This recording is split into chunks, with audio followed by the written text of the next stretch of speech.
Well, it's so nice to meet you, Dr. Matheny. Do you want to tell us about your work?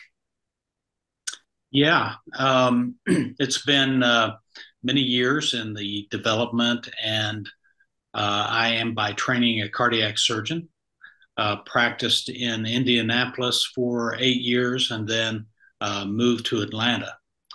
During my time in Indianapolis, I did some research at Purdue University, and that is where they came up somewhat accidentally with the extracellular matrix. Um, Having an influence on regeneration. And the extracellular matrix is everything outside the cell. So you're made of two things: you're made of cells and you're made of extracellular matrix. And for the longest time, every biologist has emphasized the cell and the complexity and the importance of the cell, which is true. Um, but not a lot has been given to the attention of the extracellular matrix. When I was in medical school, it was called the ground substance, and we thought, oh, it contains a few factors and it contains collagen, and basically it just supports the all-important cell. And now, over the last several decades, we've learned that the extracellular matrix is as complex as the cell is, and the two are in this, as Mina Bissell described in a very important 1982 paper. The two are in a state of dynamic reciprocity, and that is a continuous back and forth informational exchange between the outside of the cell and the microenvironment across the cell membrane to activate either conduction pathways that transit to the nucleus or the actin-myosin cytoskeleton, which transits information to the nucleus that convert those signals, either chemical or physical, into an epigenetic alteration to express the genes that are necessary for proper phenotypic expression of the cell in that location. So all that is to be said is the extracellular matrix tells the cell what to do.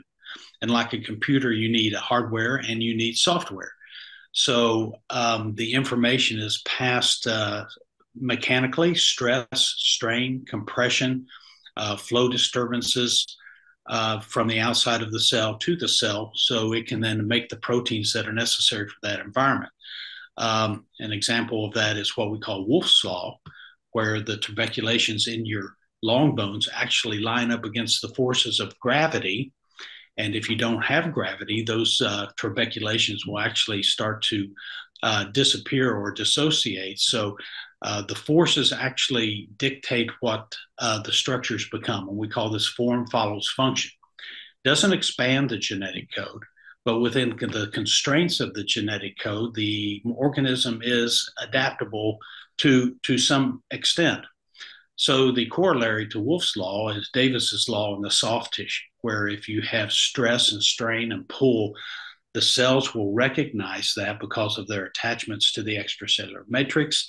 That information gets transmitted in a lock and key fashion that's very specific for the proteins to the nucleus, where epigenetically the genes are manifest to be transcribed to deal with that microenvironment. And it's not really not that sounds complex, but if you have a dumbbell and it weighs 50 pounds and you keep lifting it, your muscle's going to get bigger. Okay, because the forces are required and your body adapts within some constraints. This is not a genetic change, it's not a mutation. Which, just as an editorial off to the side, being a clinician, it's easy for academics and some biologists who look at genetic change to infer that that is a Darwinian expression of the mutations to change. In real life medicine, we call that disease. Okay. You have genetic disease. You change one amino acid and you get problems with cystic fibrosis, you get thalassemias, you get uh, different types of a myriad, hundreds, thousands of different genetic diseases when you have mutations. It's a problem, it's not a benefit. So, all of that was very interesting when academicians present that, because I'm going, all we see is disease. When you have a genetic mutation, the organism gets weaker, not stronger. Um, It doesn't diversify. But going back to the science of the extracellular matrix, this was used basically accidentally to begin with, and then purposefully to provide a microenvironment for the cells to function in. And we can make products out of that. So some extracellular matrices, or ECMs, are quite proliferative. Some cause angiogenesis or new blood supply. Some are what we call immunomodulatory. That is, that they actually change the default mechanism of scarring to one of regeneration. Some animals already do this: planaria, starfish, axolotls, zebrafish. You can give them an infarct. You can do different, cut off their arms even, and they'll grow them back. And that's because the matrix actually directs that cell differentiation after the cells dedifferentiate. So, but humans and mammals, we don't heal that way. We heal by scarring. And our immune system is inflammatory. So you have to locally alter that default change and response of the immune system to one that's non-inflammatory. And then those genes are capable of expressing the proper tissue at that location. So we take the matrix, which there's different varieties and kinds, but the one that we use the most is called SIS, or small intestine submucosa. And the small intestine submucosa is very proliferative. You actually replace the lining of your intestine about every 7 to 10 days. So new cells have to replace that. So the basement membrane and the submucosa are very proliferative in their signaling for the cells to divide and grow. It's also immunomodulatory in that it keeps inflammation from occurring very much in the manner that the placenta does for the mother and the baby. They do not have the same genetic code. So the baby would reject mother if the placenta wasn't there. As it is, the children usually wait till they're teenagers to reject mother now. So that's there's no help with that. But that type of immunomodulatory capability is with the small intestine as well. So we can make that into different products that go into the body that provide the proliferation, the angiogenesis, and the immunomodulation so that those tissues get regenerated rather than scar tissue formation. So in medicine, in surgery, especially in cardiovascular medicine, everything that we use right now is decades old technology, Dacron grafts, PTFE or Gore-Tex, which in my opinion should never be used in the body. It should only be used as raincoats. So we want to get away from the synthetics that have inherent problems, inherent scar formation, and never turn into the tissue. This is of great benefit to the patient, but it's particularly valuable to the pediatric population because none of those synthetics will grow with the babies. Mm-hmm. So just I was telling Sal before we left the meeting, we had a case coming up the day before yesterday at Cincinnati Children's. We replaced a heart valve in a 4-year-old. Well, that baby had had 4 previous operations for synthetic valves that either wore out or clotted off and didn't have any capability of growth for that child. So we put in a heart valve made out of the matrix, and this may be the last valve that child needs because it will turn into their tissue when over the next several months, the implant actually goes away and you're left with their tissue that functions as normal tissue, a normal design of the valve, and is capable of growth with the children. So this is really where we're going, is taking some of these new discoveries in the extracellular matrix that are capable of regenerating tissue and making different products out of that so we can really usher in a new era of medical devices that aren't just engineered from synthetic constructs that all have their shortcomings to something that is much better and is of the patient's own tissue, not a synthetic. So That's amazing. that's kind of the whole story in a summary. Uh, there are different companies around the country, around the world that are using the matrices, starting to augment and change the matrices so that when we find those factors that are providing those benefits, we can actually increase them within the matrix and augment it so we get an even better effects. So that's the direction that the technology is taking. The video that you sent me, is it for public release? Was that you operating on the little girl? No, I was instructing on how to put the valve in. Really, to the untrained eye, all this shows is what heart surgery in a baby looks like. You can see how complex it is. You know, this is what has to be done. So you really don't want a child to have to go through this more than once. And the fact that as they grow, they have to go through this 2, 3, 4, 5, 6 times is a tragedy. So we would like to get it to the point where one and done. That's what I like to say. So you were able to reprogram. So maybe we could you could describe a little bit more. And our audience is usually very sophisticated. My understanding then is you're helping to you figure out a way to reprogram the cell so that it will grow. What was the specific thing that they were replacing here? A tricuspid heart valve. You have a heart valve. 4 valves in your heart. Mitral and tricuspid are what we call AV valves, atrioventricular, and then you have your aortic and pulmonary valves, which are semilunar cusp type valves. So this was the tricuspid valve that we were replacing here.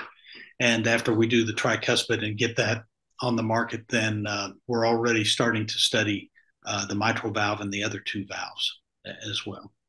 So do you actually grow the valve like in a outside and then implant it? You take the patient's cell?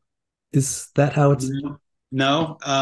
The traditional tissue engineering approach, which is now 40 years old, you would go and find your cells, and then you would get your scaffold, and you would create the scaffold in the 3D architecture that you wanted it to be, such as a valve, and then you would put the 2 together in a bioreactor, and the cells would adhere to the scaffold, and that would make the valve, and then you would take it out of the bioreactor and go put it in the patient.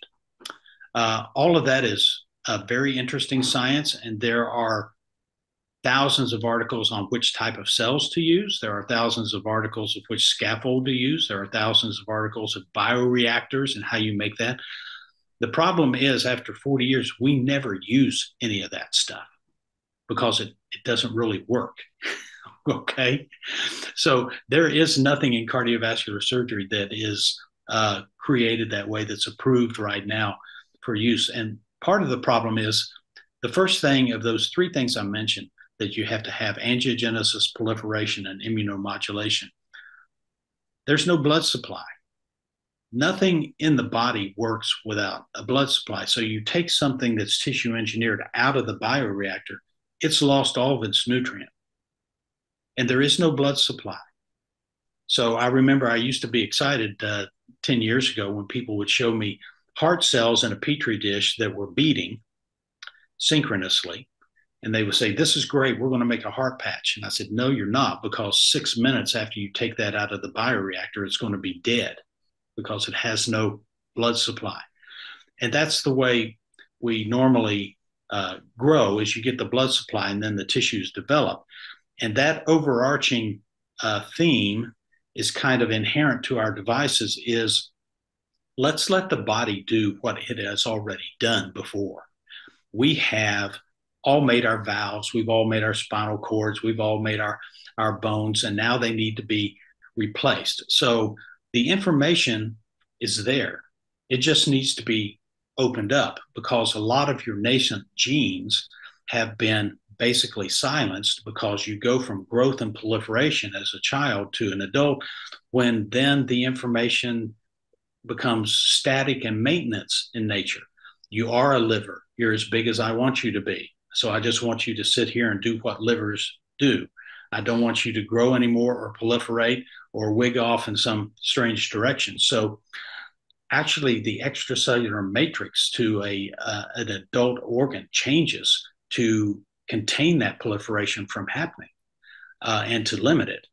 It's very much that way in the heart. So when people were injecting stem cells, I was saying this is not going to work, because you're hoping that stem cell will turn into a cardiomyocyte and start functioning and proliferating, but that's not the way the heart matrix works. It's very non-proliferative, and every signal that that stem cell is going to get is going to say, don't grow, don't proliferate, you're not welcome here. So that whole area got billions of dollars of investment, but hasn't worked. It did provide a lot of interesting information, though, because what we learned with the use of the stem cells was a whole new area of exosome production.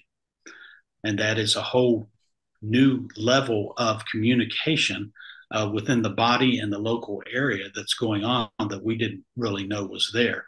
So exosomes are these tiny nanoparticles that are contained in lipid membranes that the cells spit out. So any signal of efficacy that you get from stem cells isn't from the cell becoming that kind of tissue. It's from the cell basically acting like a pharmacy and pumping out these little particles that cause proliferation and angiogenesis and immunomodulation. So those same particles we have found, largely to the work of Steve Badlack at McGowan Institute in Pittsburgh, demonstrated these particles become attached to the ECM and are like time-release capsules. As cells migrate into the matrix, they pick up these particles that then instruct the genes to be angiogenic, proliferative, and immunomodulate. So we need to hearken back to the embryologic development and let the body activate those nascent genes that were there and active when we were all developing in utero, and just let them do their thing again. So this is called in vivo tissue engineering, not in vitro tissue engineering, because we're not going to put it in a bioreactor. Well, we do, but the patient's the bioreactor. And we don't have to go get any cells because you've got 30 trillion of them in your body. So you bring your own cells, you bring your own blood supply. We're just going to construct this and have the instructions to re-energize the same events that were present when you were forming this initially. So does that make sense? Yes. And this leads, we have one more maybe technical question, then we could get into some other areas. Okay. You had, when we first met, you'd related the story that you were presenting at a conference, and there were a lot of advocates of embryonic stem cells, and they sat you down because you were finding an alternative to embryonic stem cells that actually work better. If you could relate that, this would be awesome. Yeah, actually, that has happened on several occasions, but I was, because of the regenerative nature of what we were doing, we were invited to certain conferences. And I remember telling several of my friends, this is not going to be well received. And they said, no, this is great. I mean, you're actually accomplishing what they want to do. They're trying to regenerate heart muscle, and they haven't really been able to do it. And you're regenerating heart muscle that's not only a few cells, but full thickness trabeculated ventricle. So they're going to love it. I said, no, that's not how science works. You know, Thomas Kuhn in his Structure of Scientific Revolution will tell you it's not well received by the ingrained priesthood. So I got up there and said, guess what? You don't need to go harvest stem cells. You just put this stuff in and it does it all on its own. And I was asked to step down from the podium. because neither the organizers nor the presenters wanted to hear what I had to say. And of course, in hindsight, all of that had great excitement, and then it went away as the stem cells weren't working, and there were dozens of different types. And the thought was, well, we just don't have the right type of stem cell, or we don't have the right concentration of stem cell, or they're just not lasting long enough to work there. And it was none of those. That's not how they work. So I was asked to step down from several podiums that basically, when people are doing research and they've got millions of dollars of funding and you just told them that their baby's ugly, they don't take kindly to it. So, it doesn't always set well. Well, so when we met, it was really news to me that the all this embryonic stem cell research for regenerative tissue had fallen out of favor. It's still very important to study stem cells for sure, but not in the context of just inserting them into human beings and creating medical cures. So I saw your the website Core Matrix. Correct. And so these products are now being used to heal people. If you have any stories you'd like to relate. Well, once I saw that we were regenerating myocardium, this is not something that's supposed to happen. The cells you get shortly after birth are basically all that you get, with the heart turning over only a few times during your lifetime. So once you get an injury, ischemia, heart attack, that turns into scar, and that's all you get. So the fact that we were regenerating myocardium, which was blasphemous to begin with, actually pointed me towards the ability to possibly cure heart failure, which is the number one disease entity in the Western world.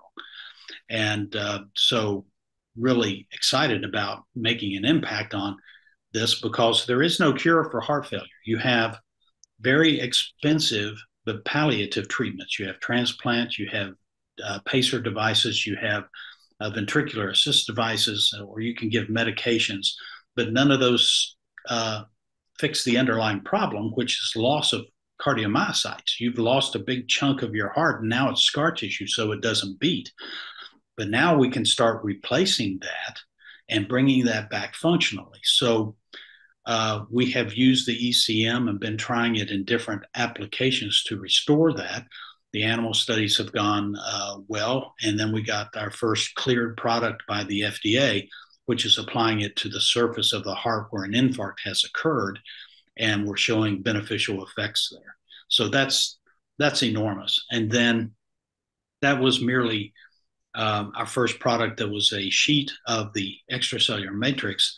And so several of my more cavalier surgeon buddies started forming that into heart valves. We had planned to go into heart valves, and I first published on that in '99, but they kind of moved our timetable ahead because they were using this off-label and, so to speak, rolling their own. So with their little origami methods on the back table, we're fashioning heart valves in situations where prosthetic wouldn't work, such as the pediatric population that didn't have one made, even in the smallest sizes, to apply to these patients. So we were kind of pushed into the heart valve business too, but that has gone well. So we're in the middle of a clinical trial right now, our pivotal trial for the tricuspid valve, and hopefully we'll continue both direct surgically and percutaneously on a catheter, be able to deliver all the heart valves over the next several years. And these will be valves that will regenerate into normal valves, not just biologics that decay, or metal valves that have their own inherent problems. So, I know you're a busy man. We are so grateful for your time. So I wanted to explore some topics. Now, I ran into the idea of embryonic stem cells in school, and I was heartbroken when I had to do a report on various studies as a class presentation on embryonic stem cells, and these were harvested presumably from aborted fetuses. And that really did break my heart. But also in the process of, as I was studying this, there was a topic of immortalized cell lines. It seemed that there had been the capacity in human cells to live forever. If you'd like to comment on that. And yeah, that's been one of the side features that has been fascinating to us.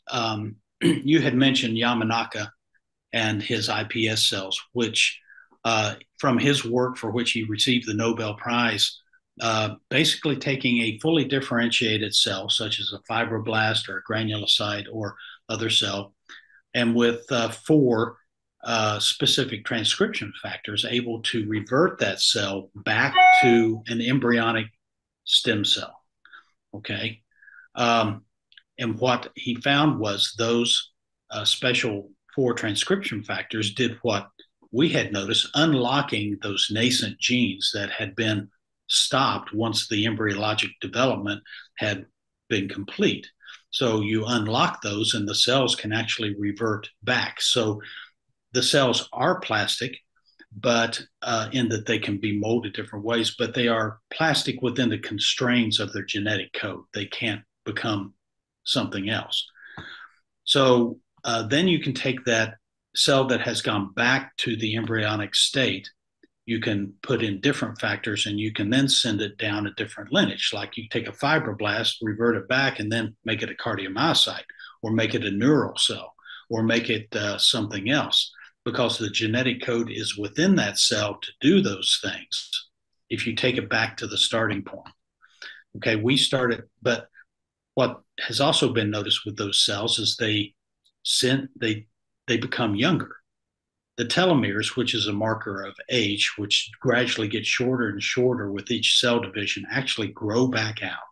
Telomerase activity goes up, oxygen radical species go down. So when we started looking at what was happening to the cells around our matrix, we started noticing some of the same things. Some of the same proteins started being expressed, indicating the nascent nature of the genes that were being expressed. If you take an adult fibroblast from the heart that is near its end of life and put it on a young matrix, the telomeres grow back out, telomerase activity goes up, oxygen radical species go down. So it tells you that the age right now is unidirectional with us growing old, but it doesn't have to be. And there are other studies that are going on now in different, where you biologically, you can introduce youthful factors into adults and actually reverse the aging process. So this all sounds very science fiction, but we're just on the cusp of that. But what it told me was living long lives as recorded in Genesis is not impossible. In fact, that can very much happen, because as I learned from Walt Brown, those ages in Genesis that decrease after the flood are in a perfect negative logarithmic curve that shows that a new detrimental effect was introduced into the population till you achieved a new steady state. So very exciting to see the possibilities there. And for those that see the film, this isn't my quote, but I was at a meeting where the presenter said, those individuals who will live to be 150 years old have already been born.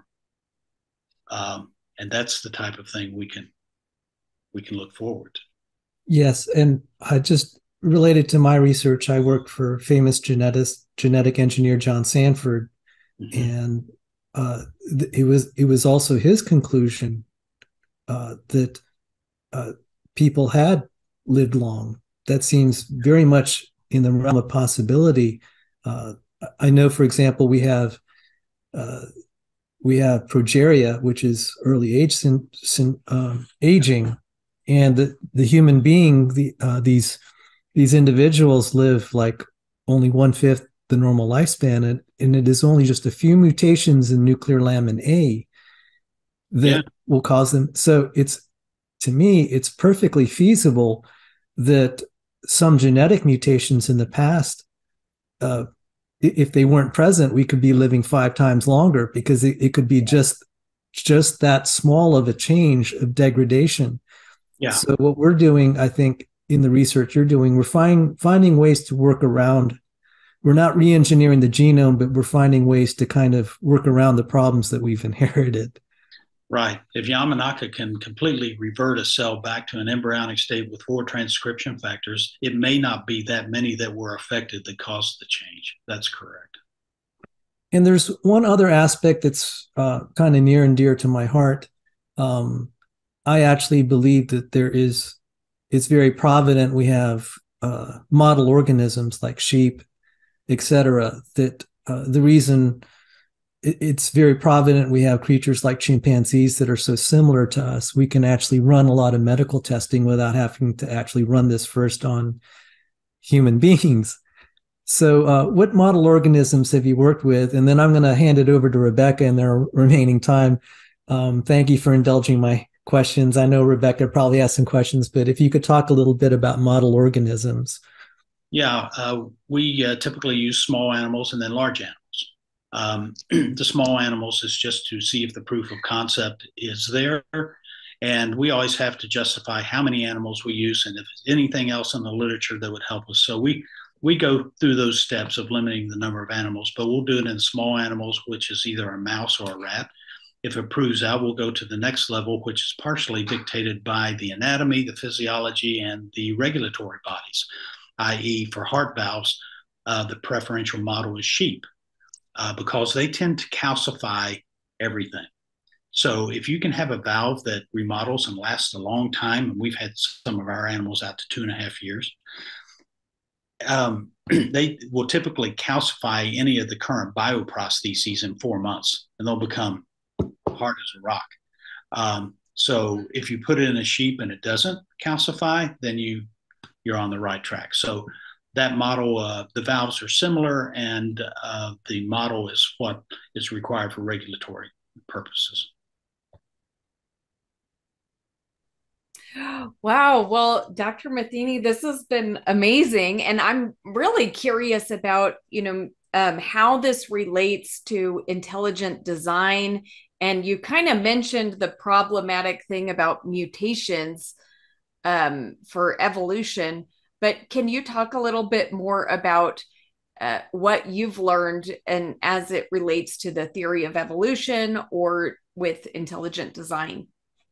Well, one of the places this clearly impacts, and we're the rabbit hole is getting deeper and deeper as far as the amount of information exchange and the nano machines that are at work. The external environment talks to the cell through the membrane receptors that are lock and key, and so you can't have one without the other. And people talk about the chicken and the egg. Is it the chicken or the egg? Well, when we're talking about this much information, it's the chicken or it's the egg. It's huge because the amount of amino acid proteins that are involved in doing that with each step is myriad, and they all had to occur together.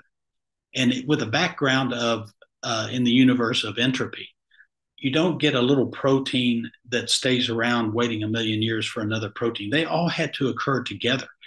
And you don't get the adaptability. You don't get adaptability. You don't get homeostasis unless they all happen together. And we're finding that the information bits that are transferred, not only in the DNA, but now with the ribosomes and the messenger RNA and the exosomes, is enormous. And it's fine-tuned and it's directed. And that doesn't occur by accident. The only way we know that happens is mind plus energy equals design. So it had to be designed. And anybody that can't see that is not rejecting that data because of the information and the scientific quality. They're rejecting that because they don't want to believe it. It's like Einstein putting in his fudge factor into his equation, recognizing that the implications of a starting point for the universe were not acceptable. So he rejected that and put that fudge factor in it, not because he knew it needed to be there, because he couldn't bring himself to accept the fact until later that there was a beginning when the data became so overwhelming. So a lot of the people that don't believe in intelligent design are not there because the data doesn't not only suggest it, but proves it, but because they just don't want to believe there was a creator, which is unfortunate, because when you know that creator and you recognize that he has that much power, and yet he died for you and your sins, such power, such love, why would you not want to know that person? It's incredible. Yes. Well, the answer that I hear a lot is, well, we don't think it was that complicated to begin with. It started out as something simpler. So, what's your response to that? Can they avoid the chicken and the egg problem with just saying it was simpler? Well, if they gave me a plausible mechanism, I might believe that. The problem with that is actually one I asked my high school science teacher, and I said, we're discussing entropy, where things fall apart in the universe and go from higher order to disorder, and higher energy to lower energy, and energy is lost. In the background of this entire thermodynamics problem, how can you postulate an increasingly complex system by accident? No, any system breaks down. It doesn't get more and more complex. I don't come home and my house is clean or my car runs better. I have to put energy into making those go in that direction. If you can show me where a system within a breakdown system could actually do that, but that's been the problem with Darwinianism all along, and especially origin studies, is they don't have any scientific mechanism. They're not the ones guessing. I mean, we're not the ones guessing. They're guessing and postulating things that really have never held up. Most of the theories that are out there right now, the only thing that they're lacking is the first statement that says once upon a time. It really is. Yes. Wow. Well, what about, they are say that, well, most mutations may be harmful or neutral, but every once in a while these mutations come along that just revolutionize the creature. So in your work, have you seen any evidence of this? No, it's been the opposite, but that's not what Darwin said, slight successive changes. So there's not one that comes along every once in a while that pops up with a myriad of changes. And Gould tried to explain that away with his punctuated equilibrium. We know that it couldn't have happened by slight successive changes, because there's too long a life span between one protein and the next in the beneficial cost. So he said punctuated equilibrium. So by some mechanism that has never been explained, we had 100 changes, and then a while later we had 100 changes, and a while later we had 100 changes. But everything that we see is a weakening of the organism with genetic change, not a strengthening. Well, we have about 3 minutes left, and we want to honor your time. If you had any, Rebekah, if you had any questions, I'm kind of all talked out. And well, I'd just like to know, is there anything, Dr. Matheny, that you think is important that we didn't hit on? Well, I gave you an awful lot in just a few minutes, but I think as we go forward, the science is going to become more and more compelling for the design inference, because it's just becoming so complex. It's not this bag of goo that Darwin and his peers thought the cell was. It is so complex, not only now within the cell, but I think the extracellular matrix is an exponent to the complexity of the cell. It doesn't double it, it exponentially increases it, because the two had to happen together. And it's thousands of proteins working in stoichiometric perfect harmony that had to be designed. Well, I didn't have anything else. This was so generous of you, and I hope we meet again. Yeah, Sal, good to see you again. Enjoyed the weekend. Becca, nice to meet you. And sorry I have to shove off, but some other things to take care of. Nice to meet you. Thank you so much for your great work. May All God right. bless you. God bless you. Take care. Bye. Bye-bye. Bye-bye. Let no other trust in truth.